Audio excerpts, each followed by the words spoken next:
Selama Presiden Jokowi itu kan 2 term, Pak. Ya, Jadi kan 10 tahun, Pak. Iya, iya. Iya toh.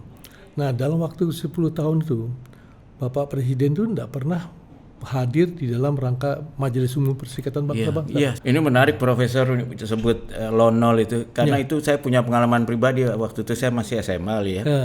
Malam-malam disuruh ayah saya Ya. jemput ke Halim. Ternyata Kalau satu konflik apapun juga, kalau sudah mulai ada dialog, ya, mesti ada hasilnya, Mas. iya, karena kita bisa punya potensi mengulangi sukses kita mendamaikan Kamboja Persis. untuk mendamaikan Myanmar ya, Pak. Iya. Sekarang kalau kita lihat, Mas Babang mungkin bisa lihat koran-koran, banyak sekali orang-orang Amerika Serikat yang sangat sadar mengenai bagaimana keadaan di Gaza, Mas. Dan terutama anak muda ya. Anak-anak muda.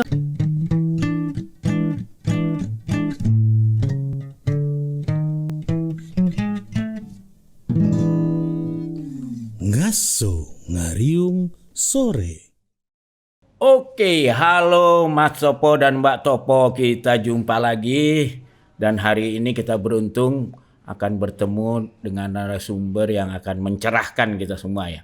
Ini luar biasa nih, karena ini sebenarnya sahabat lama saya nih, Profesor Makarim Wibisono. Halo Pak. Halo, apa kabar? Ya, ini terakhir nih saya tahu Prof. Makarim Wibisono ini, bayangin, utusan khusus PBB untuk Palestina ya. Betul, betul. Dan ini jadi relevan Prof, karena kebetulan kan dalam pidato pengangkatan Pak Prabowo kemarin Iya. disebut spesifik gitu bahwa Indonesia harus aktif menjalankan kebijakan politik bebas aktifnya itu, terutama menolong bangsa-bangsa yang tidak dapat mempertahankan dirinya sendiri gitu. Gitu. Dan jadi kita berharap nanti bisa berbagi lah pengalaman beliau. Iya. Apalagi Prof. Makarim Wibisono ini sebelum jadi utusan PBB pernah menjadi juga berupaya menyelesaikan satu masalah besar negeri kita ya, menjadi tim ya Pak dalam untuk menyelesaikan kasus pelanggaran HAM berat kita, tapi secara non-judisial ya. Jadi mungkin karena beliau seorang diplomat kawakan lah. Jadi tidak harus semua masalah diselesaikan secara hukum, tapi bisa juga dengan yang lebih manusiawi gitu. Dan mengapa begitu? Karena Pak Duta Besar kita ini juga pernah menjadi Duta Besar untuk HAM ya Pak di Jenewa, di PBB, juga di New York ya Pak, pernah juga, dan di Jamaika ya Pak, Guatemala, beberapa negara ya, Honduras, empat negara Bahama, Jamaika. Bahama ya. Itu negara yang juga banyak masalah HAM juga ya. Banyak. Dan lebih gawat karena senjata lebih bebas di sana ya. Lebih banyak dari penduduknya. Lebih banyak dari penduduknya senjata. Bayangin bagaimana pelanggar HAM di negara yang senjatanya lebih banyak dari penduduknya. Nah juga pernah jadi Direktur Jenderal Asia Pasifik ya Pak. Jadi juga menguasai wilayah Pasifik. Tapi karena yang lagi ini Palestina, kita mulai dari situ.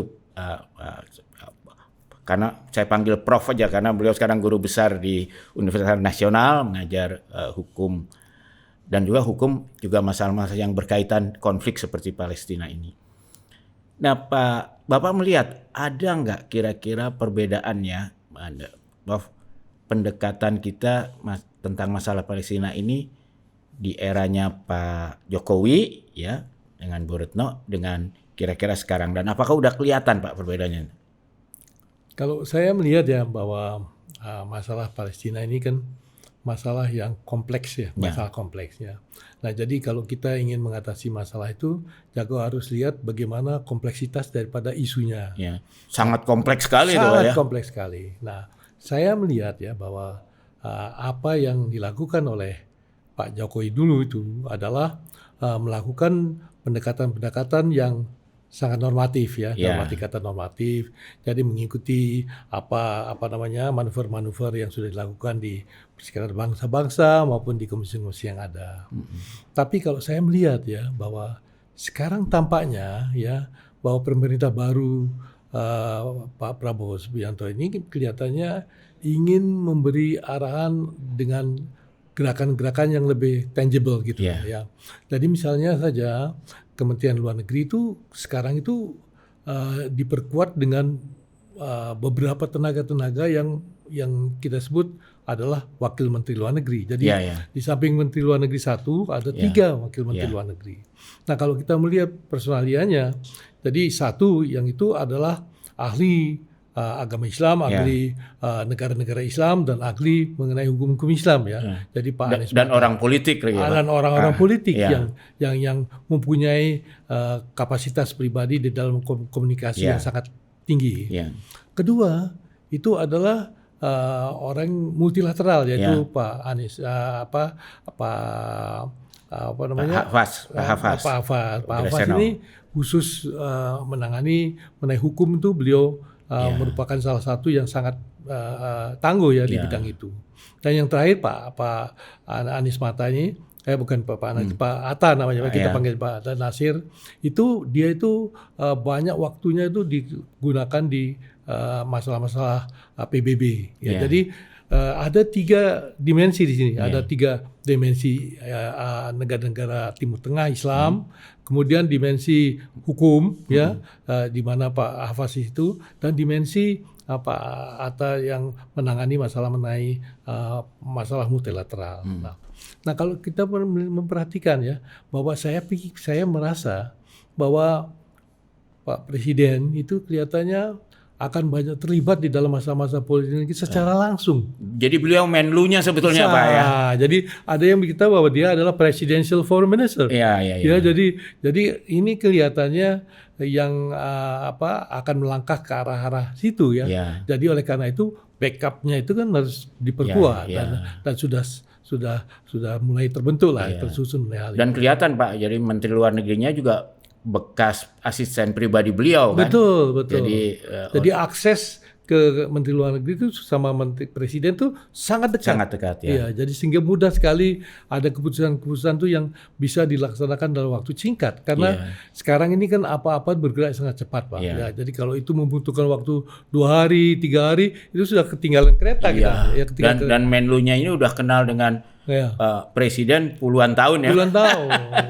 Bahkan disebut anak ideologinya Pak Presiden Prabowo. Gitu. Persis. Jadi oleh karena itu saya merasa mungkin ini waktunya Indonesia bisa berkiprah lebih tinggi ya di bidang-bidang politik luar negeri. Nah itu Pak, jadi menarik buat saya kalau Pak Jokowi kan dulu seolah-olah urusan luar negeri itu seperti ya kalau ada waktu lah gitu ya. Iya, betul. Sehingga semuanya diserahkan pada Menteri Luar Negeri ya, dan Menteri Luar Negerinya memang profesional. Persis. Dan karena Menteri Luar Negerinya profesional dan presidennya kelihatannya nggak terlalu pengen cawe-cawe lah di situ, ya kita menterinya juga menjalankan normatif aja ya. Betul. Supaya nggak salah gitu. Betul. Jadi mungkin kalau dalam teori hubungan internasional ya secara hubungan internasional yang idealis lah gitu ya, yang principled. Pokoknya kita bicara yang di-expect oleh dunia harusnya bicara bagaimana. Tapi kalau kita masuk ke sekarang, Pak, dan sebetulnya sudah kelihatan ketika Pak Prabowo sudah jadi Menteri Pertahanan dan mulai cawe-cawe juga di hubungan internasional kan. Iya. Bukan Pak Jokowinya, tapi malah Menteri Pertahanan masuk situ. Saya ingat dalam kasus yang kemudian jadi berita adalah kasus Ukraina kan, Pak. Iya. Dan saya sempat melihat itu ada ketegangan gitu antara dua kementerian ini. Ya, saya lihat wah ini mengingatkan saya karena Prof kita ini lulusan Ohio ya, dokter juga sangat paham tentang bagaimana kerja birokrasi di Amerika. Ini jadi kayak di Amerika nih antara Kemenlu sama Pentagon itu selalu ada ketegangan karena biasanya Kementerian Luar Negeri cenderung menggunakan principled diplomacy lah, alirannya Woodrow Wilson gitu. Yeah. Sedangkan Pentagon lebih melihat pada kepentingan pertahanan sehingga cenderung alirannya realis ya Pak ya. Yeah, betul. Dan apalagi kita lihat kemarin Pak Presiden Prabowo mengundang pakar untuk memberi briefing itu justru tokoh yang dikenal sebagai tokoh mbahnya lah, tokoh realis ofensif ya. Kalau realis itu masih ada dua, ada defensif ofensif, ini yang ofensif ya. Pak John Smear ini ya. Nah Jadi kelihatannya apa kita akan juga berubah drastis nih Pak, kebijakan luar negeri kita dari Pak. Jadi kalau Pak Prabowo sering bilang ini kelanjutan dari pemerintahan sebelumnya, di soal kebijakan luar negeri kayaknya akan berubah drastis ya Pak. Saya kasih contoh aja Ya. sedikit ya Pak. Selama Presiden Jokowi itu kan 2 term Pak. Ya, Jadi kan 10 tahun Pak. Iya, iya. Iya tuh. Nah dalam waktu 10 tahun itu Bapak Presiden itu tidak pernah hadir di dalam rangka Majelis Umum Perserikatan Bangsa-Bangsa. iya, satu kali pun ya. Tidak Dan- pernah. jadi ada 10 kesempatan. Tidak pernah Pak. Padahal Pak, bagi diplomat biasanya itu kan kesempatan untuk bertemu banyak kepala negara kan Pak. Pertama bertemu dengan kepala negara, kedua juga memberi kesan bahwa orientasi politik luar negeri Indonesia itu Seperti apa, bentuk apa gitu. Jadi I'm here gitu ya. iya kayak gitu. Nah itu tidak pernah diberitahu. Jadi pada waktu Pak JK menjadi wakil presiden, dia yang sering ke sana. Ya. Nah, jadi kita melihat bahwa memang orientasi dari Pak Jokowi ini mungkin banyak ke orientasi dalam negeri ya, infrastruktur dalam rangka membangun bangsa. Tapi yang itu diserahkan aja kepada Menteri Luar Negeri. Makanya kalau kita melihat wawancara misalnya, bagaimana masalah kita mengenai Pak Timur Tengah, apa yang telah dilakukan? Saya sudah memerintahkan kepada Menteri Luar Negeri gitu. Jadi, jadi seakan-akan channeling the responsibility to the foreign minister itu sudah cukup. Padahal padahal pernah hadir Pak sebetulnya sekali tapi lewat online Pak. Oh gitu waktu ya? pandemi. Oh iya. Jadi pidato lewat online beliau satu-satunya yang saya catat itu. Itu ya. Tapi ya praktis secara fisik nggak pernah hadir. Betul. Jadi, nah seperti mungkin Mas Bambang ini kan sangat mengetahui ya soal diplomasi dan sering sekali ngikuti ya.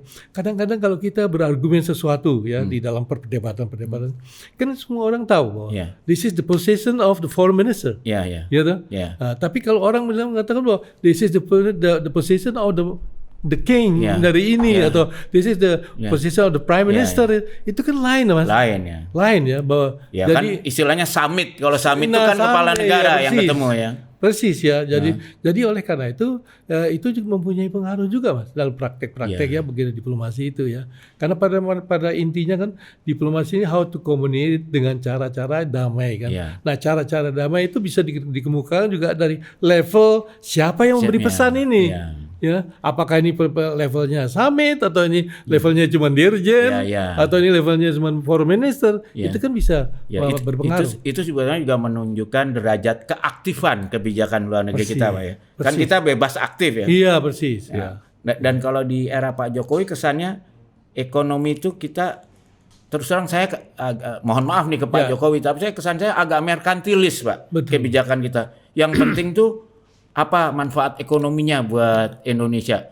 Apakah investasi atau akses pada market? Di luar itu kayaknya Pak Jokowi nggak tertarik gitu Pak ya. Sedangkan kalau ini kan wah sepertinya agak seperti Bung Karno, to build the world anew gitu kan kalau pidato Bung Karno di PBB yang terkenal gitu ya. Untuk bangun walaupun agak unik karena sebetulnya ayahnya Presiden Prabowo itu kan dulu malahan secara politis bertentangan dengan Bung Karno sampai menjadi eksil ya, karena beliau anti komunis lah, tidak setuju dengan kedekatan Bung Karno dengan Partai Komunis Indonesia kan. Nah, tapi saya lihat ya Pak, waktu itu sempat ada ketegangan antara Pejambon ini dengan Cilangkap lah begitu, atau dengan Kemenhan. Ketika kita kirim kapal hospital ke Gaza gitu. Kan langsung saya bisa paham nggak kalau dari Pejambon lihatnya Pejambon itu tempatnya Kementerian Luar Negeri buat Mas Tepo dan Pak Tepo yang nggak tahu ya, itu melihat waduh gimana kapal mau berangkat orang kita hubungan dengan Israel nggak ada ya kan, boro-boro bisa masuk wilayah jadi pasti cuma akan buang uang aja gitu, buang asetnya. Tapi kalau Presiden Prabowo walaupun dia Kemenhan, dia kan sahabatnya Raja Jordan ya. Sehingga akhirnya bantuan Indonesia itu dibantu oleh Raja Jordan karena pesawat kita juga nggak boleh masuk sana, kapal nggak boleh. Dikasih bendera Jordan dulu, Jordan yang atur dengan Israel, lalu dengan Amerika barang-barang itu diterjunkan dengan payung waktu itu karena daripada nggak ada ya. Walaupun kalau dilihat dari sisi materi sih biayanya tuh jadi kira-kira 2 juta per kilogram. Bayangin. Kalau isinya Indomie itu biayanya bisa dapat satu. Tapi kan itu simbol ya, simbol untuk bahwa kita mempedulikan gitu. Iya. Nah, apakah ketegangan seperti ini menurut Pak Prof ini akan meningkat atau karena Menteri Luar Negeri memang orangnya beliau ya fine-fine aja gitu? Nah, kalau saya lihat sekarang ya mengenal bahwa Pak Jokowi sudah memberi dasar-dasar ya, misalnya membawa ke Akademi Militer di Magelang, sama-sama menekankan bahwa ini harus ada teamwork ya. Kalau dulu kan masih ingat Mas Bambang bagaimana ada kebijakan dari kementerian satu bilang begini, yang kementerian lain berbeda ya. Nah, itu kan sangat merugikan ya bahwa kita tidak mempunyai national position yang kuat kan, karena di dalam sendiri segala seperti itu. Tapi kalau kita mempunyai posisi nasional yang solid ya, jadi we have a national position yang solid, itu kita punya gaung keluar tuh lebih kedengaran gitu Mas. Dan nggak usah jauh-jauh keluar besar ya Pak. Kita ingat aja kalau pasti Prof waktu itu masih diplomat aktif, kan salah satu sukses diplomasi Indonesia adalah damai di Kamboja. Ya, dan kita cukup besar hati Perancis yang ikutnya belakangan yang dapat kredit banyaknya, dia tuh nggak ada masalah. Karena bagi kita yang penting tuh perdamaian di kawasan kita kan. Persis.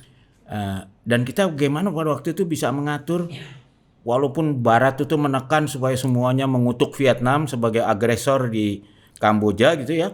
Bahkan Cina sampai invasi ke Vietnam waktu itu. Tapi kita bisa meyakinkan ASEAN dan juga negara Barat, udah Indonesia ditunjuk jadi interlokutor dengan Vietnam sehingga kita engagement kita dengan Vietnam itu tidak dianggap sebagai menyempal dari kesepakatan regional. Dan menurut saya itu kan luar biasa Pak prestasi kita. Mungkin seimbang dengan prestasi kita di konferensi Asia Afrika ya dalam dekolonisasi itu. Tapi kan dalam 10 tahun Pak Jokowi Pak, kita kan tidak main peran sama sekali sehingga dalam kasus Myanmar ini seperti nggak ada ASEAN dan leadership Indonesia itu. Padahal ini kan kemudian menimbulkan masalah kemanusiaan seperti Rohingya. Nah sebagai orang HAM Pak dan diplomat, kenapa Pak kita bisa seperti nggak peduli gitu jadinya Pak? Tidak aktif lah katakan ya. Iya. Kalau kita bisa secara tenang melihat kembali ya situasinya kan, sebenarnya apa yang dilakukan oleh Indonesia sebenarnya kan mencoba melakukan sesuatu seperti apa yang harus dilakukan. Nah kalau misalnya tidak ada jalan untuk melakukan itu ya kemudian terhentilah gitu. Nah kalau kita melihat bahwa seharusnya ya namanya misi politik luar negeri itu adalah mengenai hasil daripada apa yang ingin dicapai. Betul. Ya. Nah itu kan akan berbeda Pak. Daripada saya harus melakukan ini sesuai dengan keharusan gini-gini. Nah, jadi saya kok melihatnya di bawah kepemimpinan baru ini kemungkinan pendekatannya ini kepada tujuannya itu apa dan apa hasil daripada langkah-langkah yang kita lakukan. Dan mungkin dibatasi juga karena presidennya tidak terlalu memperhatikan soal itu. Anggarannya juga mungkin. Kalau Pak Harto kan dulu untuk anggaran untuk Kamboja disupport habis gitu ya Pak. Iya betul. Tapi ya kalau presidennya kurang perhatian itu pasti anggarannya juga terdampak gitu. Betul. Dan kan seperti ingat waktu zaman Pak Harto kan, ini keterlibatan beliau dalam waktu memberikan bekas Perdana Menteri Kamboja untuk masuk sini. Lonol ya. Itu kan ada kan Pak. Jadi ada timbul pendekatan langsung. Nah kalau di sini kan kelihatannya ada jarak antara presiden dengan masalah-masalah luar negeri itu. Jadi mudah-mudahan pendekatan yang akan datang ini akan lebih kelihatan bagaimana kita punya. Ini menarik Profesor disebut lonol itu karena itu saya punya pengalaman pribadi waktu itu saya masih SMA malam-malam disuruh ayah saya jemput ke Halim. Ternyata beliau ikut menjemput lonol di Kamboja untuk dibawa waktu itu mau dibawa ke Australia karena pakai Hercules mampir dulu kan. Dan pesawatnya tuh penuh dengan batangan emas-emas itu. Jadi rupanya lonol waktu melarikan diri ke pengasingan Nah, itu emas-emas pemerintahnya itu Nah, mungkin dibawa. dia mau bikin pemerintahan dalam pengasingan mungkin ya. Eh, Itu turut dibawa dalam pengungsian dia. Tapi ya ketika itu kita aktif lah, kita Iya, kirim juga kirim. pasukan ke Ke sana, sana untuk iya. perdamaian ya. Iya, betul sekali. Lalu ya informal meeting di Meeting, Bogor ya. Jakarta Informal Meeting Jakarta juga Informal namanya. Meeting ya. Itu kan masih ingat bagaimana kita mempertemukan aktor-aktor yang tidak ngomong satu sama Iya, lain iya, kan. iya. Ya waktu pertama Iya kali. ya saya ingat waktu itu kan yang pemerintahan Kamboja dalam pengasingan merasa sah. Iya, Tapi si Hun Sen kan yang realitas yang menguasai Hun Sen. betul. Terus mereka nggak mau duduk semeja. Tapi iya. almarhum Pak Mokhtar pintar. Ya udah kita nggak usah ada meja, nggak ada kursi, kita koktail aja. Dibikin koktail. Jadi nggak perlu ada meja ya, Pak. Nggak ada kursi. Selesai problem itu. Iya. Dan akhirnya bisa bicara. Bisa bicara. Dan luar biasa ya Pak kita waktu itu. Luar biasa. Nah ini mungkin nggak Pak kebijakan luar negeri kita di bawah Presiden Prabowo ini bisa melakukan hal-hal seperti itu. Yang regional aja lah, Myanmar ini Pak dengan Iya. masalah Rohingya itu. Iya. Karena kalau kita memperhatikan bagaimana jalanan politik luar negeri dari negara-negara lain juga ya, bahwa itu semua hasil daripada politik luar negeri banyak ditentukan oleh bagaimana keinginan kuat kita untuk menyelesaikan masalah itu. Iya. Jadi if we have strong will ya Yeah. untuk mengatasi masalah itu, ya kemudian ada langkah-langkah untuk menghadapi itu ya. Tapi kalau kita sendiri ragu-ragu Yeah. ataupun juga ya udah sambil jalan aja lah daripada tidak kelihatan kita Tujuannya nggak jelas tidak ya dia. jelas ya. Ya udahlah kita jadi tuan rumah dari konferensi sini ke konferensi ini hanya sebagai tuan rumah saja kan. Yeah. Tapi tidak memberikan semacam arah dan misi yang jelas Yeah. untuk mencapai sesuatu apa yang ingin dicapai. Oke. Gitu. Kalau ini Pak lebih realistis Prof. Ya. Kalau seandainya Prof Makarim Wibisono ini diminta satu advice Ya. dalam menyelesaikan masalah Myanmar ini, Ya. Indonesia perannya seperti apa? Pertama kali ya kita harus melihat ya bahwa ini kan ada problem yang menyangkut mengenai junta. Ya, junta, ya. The military junta ini kan merasa bahwa dulu ada kesempatan buat orang-orang sipil ya untuk memerintah itu, tapi begitu dibuka otomatis ada semacam konfliktual policy yang diberikan oleh pemerintah Aung San Suu Kyi itu terhadap military tadi. Ya. Jadi kemudian the military junta ini merasa bahwa bagaimana eksistensi dari military junta setelah ada transformasi politik nasional gitu. Ya, ya. Apakah dia masih tetap bisa survive ataukah dia itu kemudian jadi yang tersisihkan? Ya, Nah sekarang kalau misalnya saja ada kemungkinan ya dilakukan dialog langsung kepada pihak-pihak yang bersengketa itu secara mungkin diam-diam lah, diam-diam bahwa sekarang ini bukan masalah antara yang the winner to take to all things tapi bagaimana kita bagi-bagi bahwa ini nanti semua akan bisa menikmati suasana baru di Myanmar itu tanpa ada yang tersisihkan ya. Nah oleh karena itu saya kok melihat ya kalau misalnya ini disepakati bersama ya perlulah ada tim yang namanya yang diam-diam ya untuk melakukan kesepakatan dalam membina kesepakatan. Sebenarnya kan sudah ada janji dari junta untuk mencoba 5 langkah yang untuk dilakukan itu. Nah ini bagaimana menerjemahkan itu menjadi realitas tanpa merugikan masa depan junta militer itu, Pak. Ya karena saya pikir juga ini, Prof. Menurut saya junta militer itu merasa sangat defensif sekarang. Iya. Sehingga dia pasang kuda-kuda ya. Iya. Karena saya kebayang waktu itu pernah ditunjuk sebagai utusan ASEAN atau PBB ya. Pak mantan Jaksa Agung kita Pak Marzuki Darusman. Saya kebetulan ke Myanmar waktu itu. Pas saya di imigrasi, saya lihat itu ada catatan di imigrasinya. Namanya beliau, rupanya udah ada perintah kalau dia datang langsung diusir gitu Pak. Jadi itu kan menunjukkan ya kalau masuk aja nggak bisa, tidak mungkin ada. Nah apa sebaiknya Indonesia meminta ASEAN dan juga mungkin temannya ASEAN bisa mendesignate Indonesia dulu sebagai interlokutor dengan junta ini supaya kalau kita berhubungan dengan junta tidak langsung diserang sebagai pembela junta kan Pak.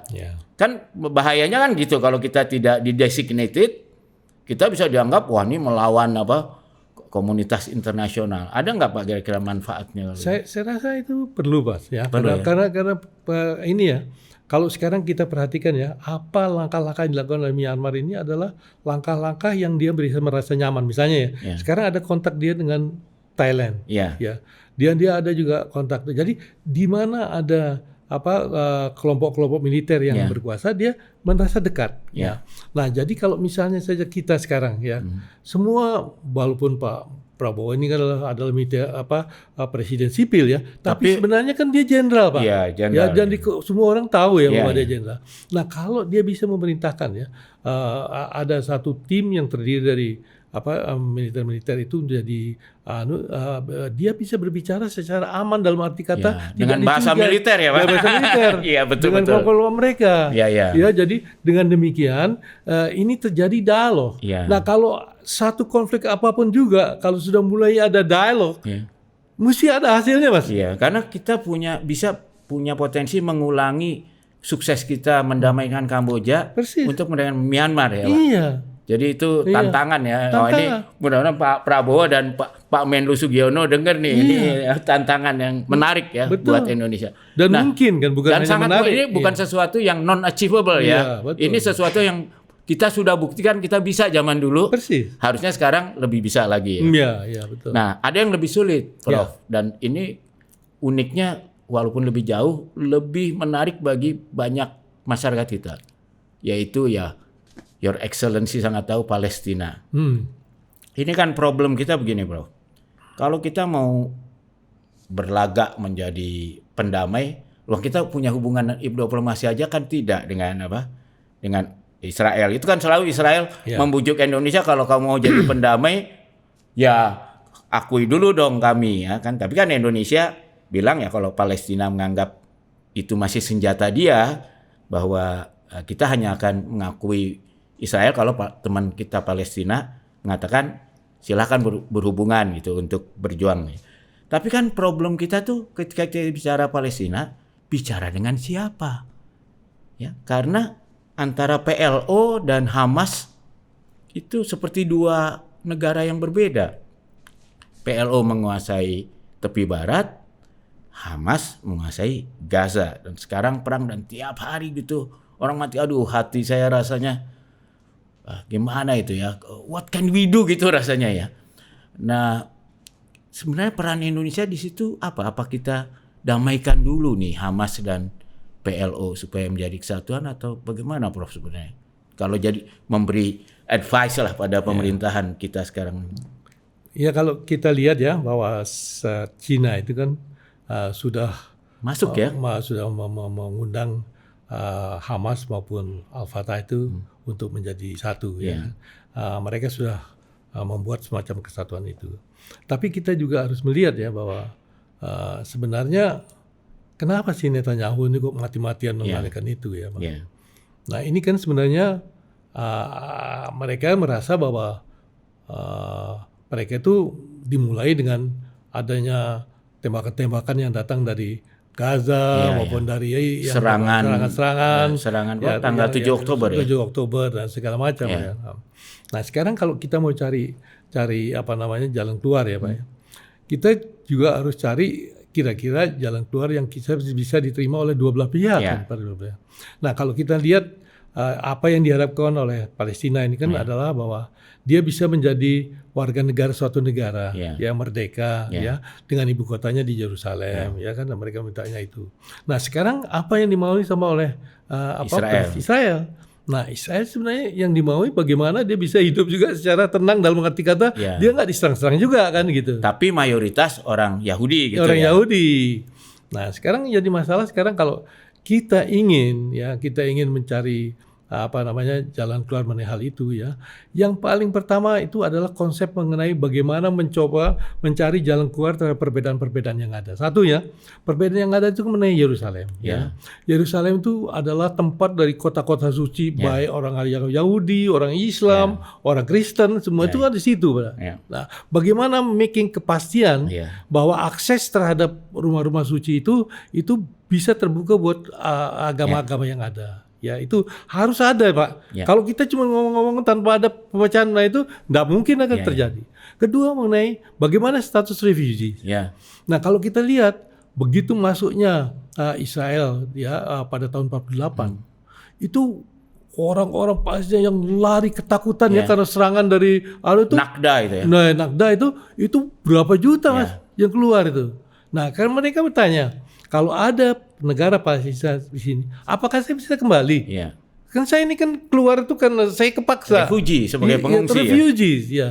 Nah, sekarang ini kan harus ada kejelasan karena sementara kan Netanyahu bilang tidak. Kalau mau negara ya yang ada di situ aja. Nah, ini kan perlu ada jalan keluar ya mengenai hal itu. Nah, kemudian mengenai air. Arah-arah air semua dikuasai oleh Israel. Kan? Nah, bagaimana mereka itu bisa mendapatkan kepastian bahwa air yang penting buat mereka itu bisa juga hak daripada mereka. Jadi semacam itu Mas yang saya maksudkan, kalau bisa dicarikan jalan keluarnya Mas. Tapi kan begini Prof, masalahnya tuh bagi kita orang luar, ketidakadilannya tuh terlalu kasat mata ya. Jadi misalnya Netanyahu bilang nggak bisa dong tambah penduduk kecuali yang ada sekarang. Sementara dia sendiri menambah dari penduduk orang Yahudi seluruh dunia yang udah punya negara sebetulnya dibujuk-bujuk ditarik untuk jadi warga Israel dan diberi tanah yang itu adalah tanah orang Palestina dari nenek moyang. Itu kan suatu ketidakadilan yang kan kita nggak bisa netral, Prof. Kalau di situ kan, Prof. Betul. Nah, maksud saya kan ini terjadi kan keadaan yang namanya dalam pendudukan ini asimetri itu. Nah, sekarang kalau kita ingin mencari yang jalan keluar itu kan adalah kita engage mereka di dalam satu dialog untuk memberikan kepastian bahwa mereka itu aman dalam lalu lintasnya mereka dan juga bagaimana orang Palestina juga aman dalam lalu lintasnya mereka. Jadi ada semacam kepastian kayak kita sama Belanda dulu. Tahun kita dapat itu kan dengan kepastian juga kan memberi kepastian kepada mereka dan mereka juga memberi kepastian kepada kita bahwa kita dapat kedaulatan gitu. Nah, ini jadi menarik kalau analog dengan Indonesia. Belanda tuh kan dengan berat hati akhirnya mau karena Amerika tiba-tiba berpihak ke Indonesia dari tadinya berpihak ke Belanda kan akibat blessing in disguise dari pemberontakan Madiun. Tadinya kan Belanda selalu jual ke Amerika ini Soekarno dan kawan-kawan ini komunis jadi kita Amerika harus bela Belanda.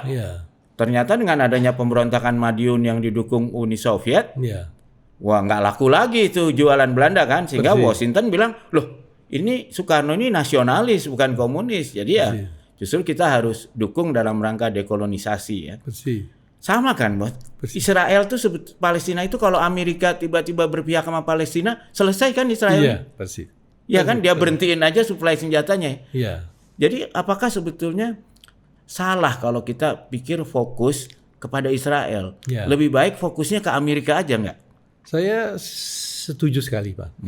Kalau kita lihat bagaimana kasus mengenai penyelesaian apa yang disebut separatisme di Afrika Selatan, ya itu adalah semata-mata ada transformasi sikap dari masyarakat Amerika Serikat terhadap masalah apartheid di Afrika Selatan itu. Ya, tadinya mereka semua pro karena apa? Karena kan sistemnya bipolar. Ya bipolar bahwa mereka itu anti komunis kan. Tentunya kan dia dekat. Tetapi setelah ada gejolak-gejolak yang anti hitam di sini luar biasa, orang-orang Amerika Serikat sadar membantu gitu. Nah, sekarang kalau kita lihat Mas Bambang mungkin bisa lihat koran-koran banyak sekali orang-orang Amerika Serikat yang sangat sadar mengenai bagaimana keadaan di Gaza, Mas. Dan terutama anak muda ya. Anak-anak muda. Sehingga mereka ngambil risiko dipecat dari sekolah pun nggak apa-apa padahal sekolah mahal dan bagus ya. Begitu, Mas. Nah, sekarang masalahnya apa, Mas? Kenapa ini terhenti? Kenapa? Karena ada yang namanya AIPAC. AIPAC itu kan adalah lobby Israel yang luar biasa. Luar biasa, Mas.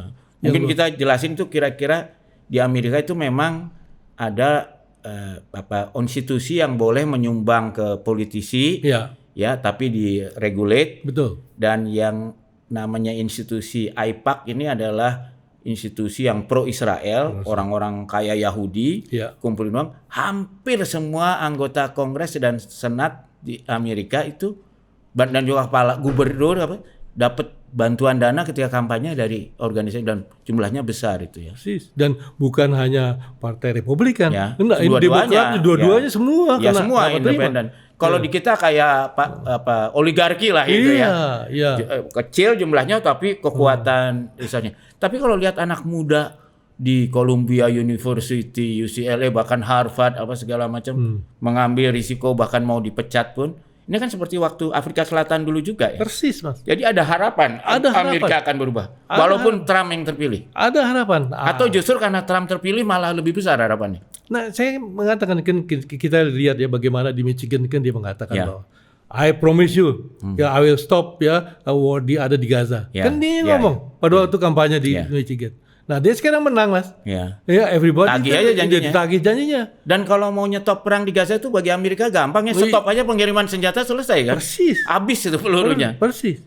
Iya, iya. Iya, jadi sebenarnya opportunity itu ada, Mas ya. Tapi sekarang masalahnya bagaimana kita harus melawan apa yang namanya jaringan AIPAC itu. Iya, Mas. iya. Nah, kalau memang Indonesia ingin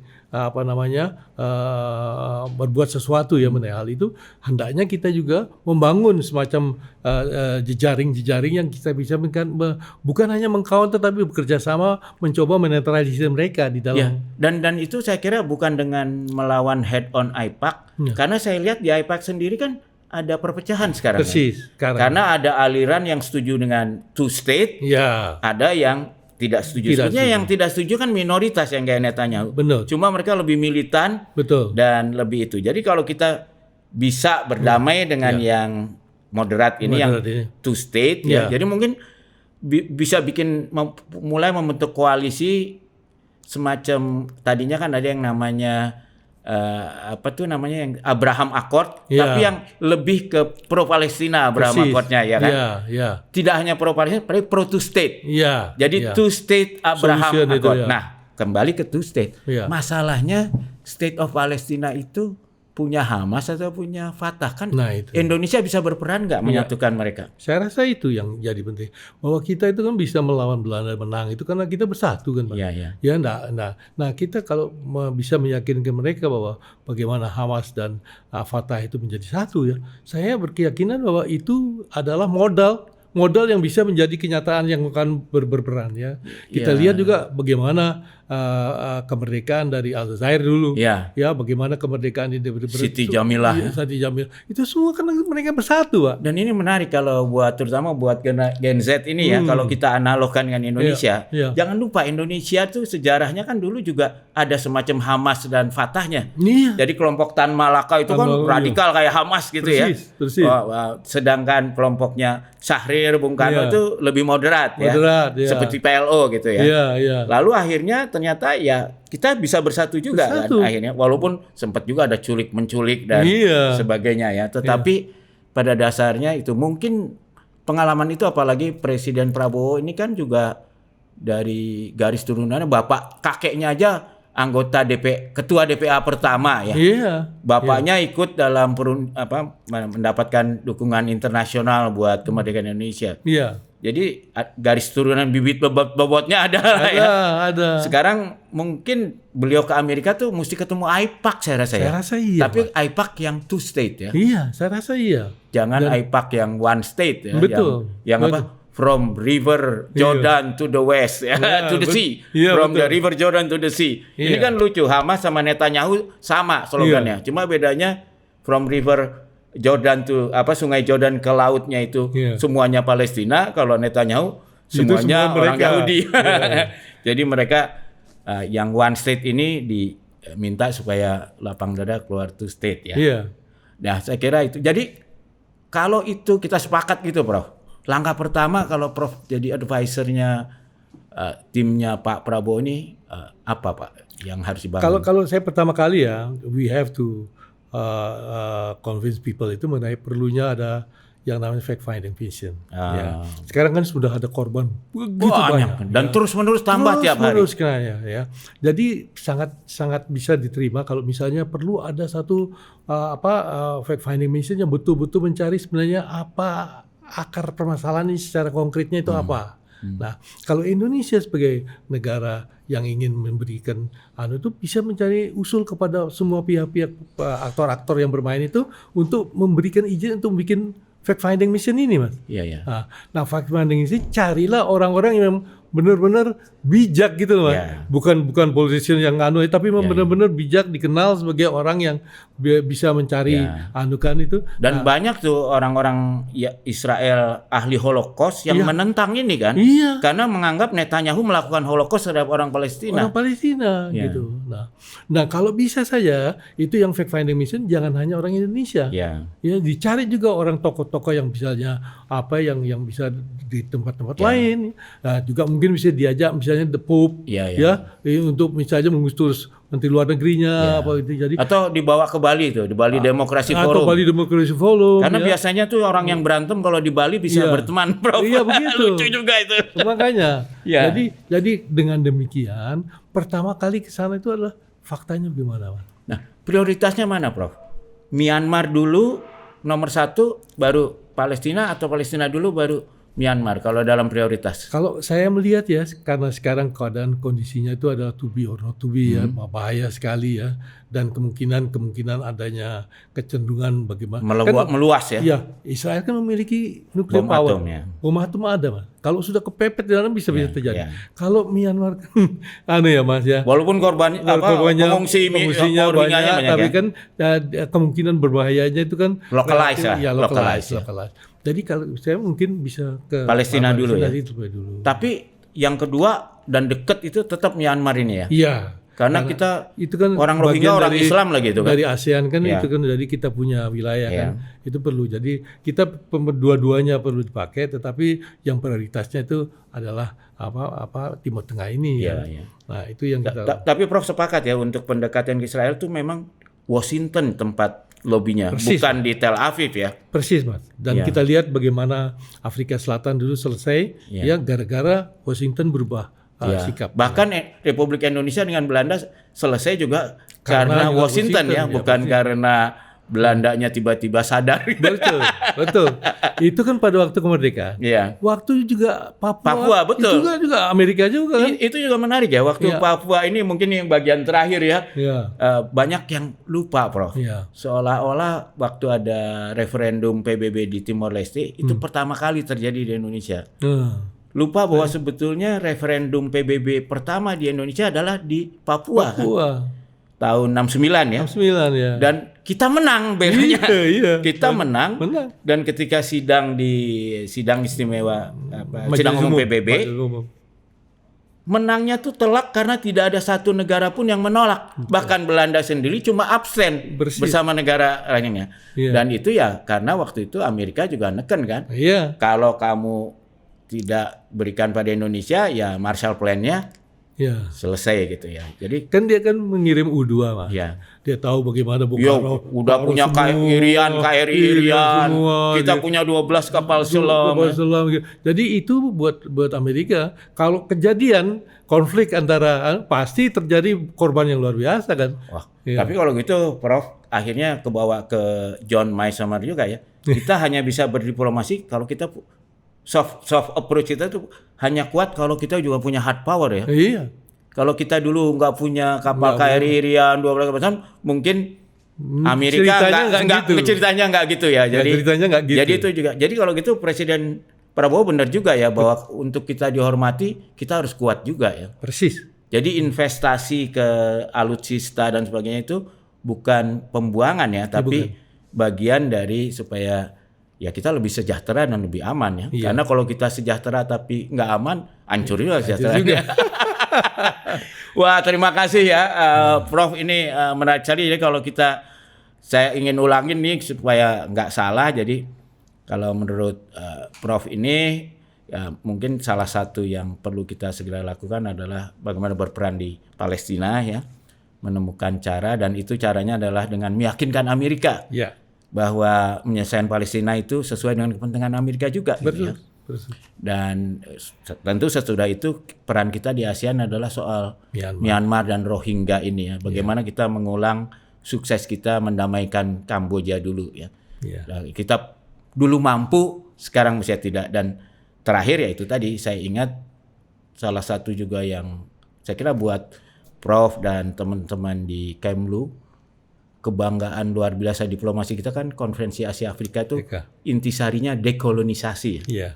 Dan ini Palestina itu adalah kolonisasi terakhir ya. Terakhir. Jadi kalau kita bisa menyelesaikan dekolonisasi Palestina ini bisa tutup buku ya konferensi Asia Afrika Iya. itu kita satu bab selesai dan kita bisa bilang we did it. Tidak, ya betul. We did it my way lagi. Bisa nyanyi lagu my way. Terima kasih bro.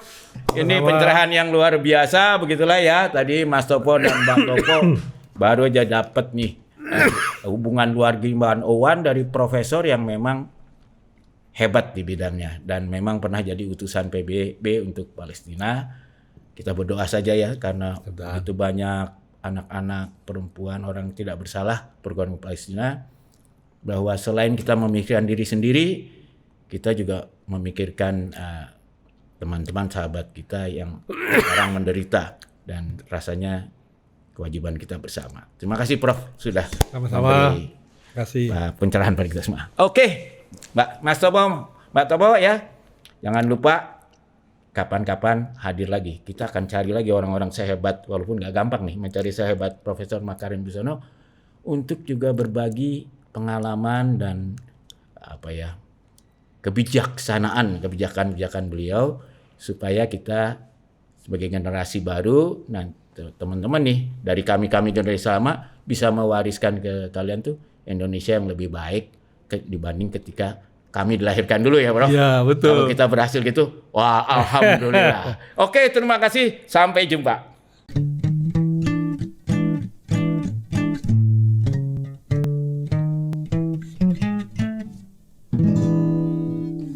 Ngaso ngariung sore.